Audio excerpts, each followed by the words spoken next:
On a quiet street in Des Moines, Iowa Bird Rehabilitation blends in with the other homes. You wouldn't expect to find kestrels in the garage or American white pelicans in the backyard. Employee Carter Whalen slides into their enclosure with bags of finger-sized fish. This is Kaplan. It's just fish we get donated. He dumps handfuls of the fish into tubs of water as pelicans scoop them up with their foot-long bill pouches. In one of the outbuildings, a volunteer cleans cages and fills up food and water bowls for doves. Don't even think about sneaking out of there.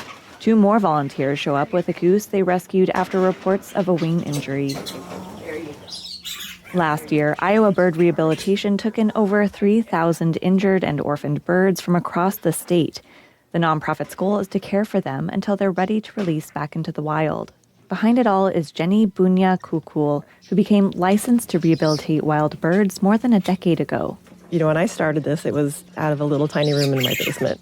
Since then, it's expanded across her property as she's taken in more birds each year. Bunya Kukul says rehabilitation is a round-the-clock commitment. She walks into a room where soft crates fill shelves up to the ceiling. During the summer, this is where all of our baby birds come in to be fed. Baby birds get fed every 30 to 45 minutes, sometimes every 30 to 60 minutes, just depends on the species of bird and the age of the bird. Our baby hummingbirds actually get fed like every 15, 20 minutes. April to September is their busiest time of year, and with limited space and only one other employee, she says it was a challenge to keep up with the number of birds and phone calls last summer. But if we say no, there's nowhere else for that bird to go.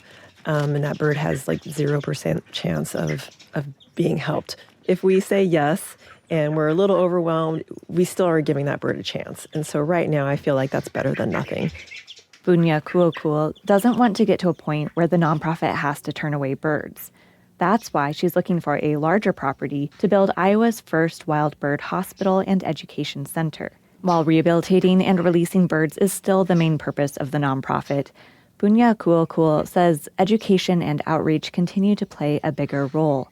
She points to research estimating the number of birds in North America has dropped by nearly 3 billion since 1970. That's about 1 in 4 birds. My big goal in conservation is helping people understand, why do we love birds, why do we need them, and why do we need to help them now before it's too late. By expanding Iowa bird rehabilitation, Bunya Kukul hopes to keep more feathers in flight. I'm Rachel Kramer, IPR News.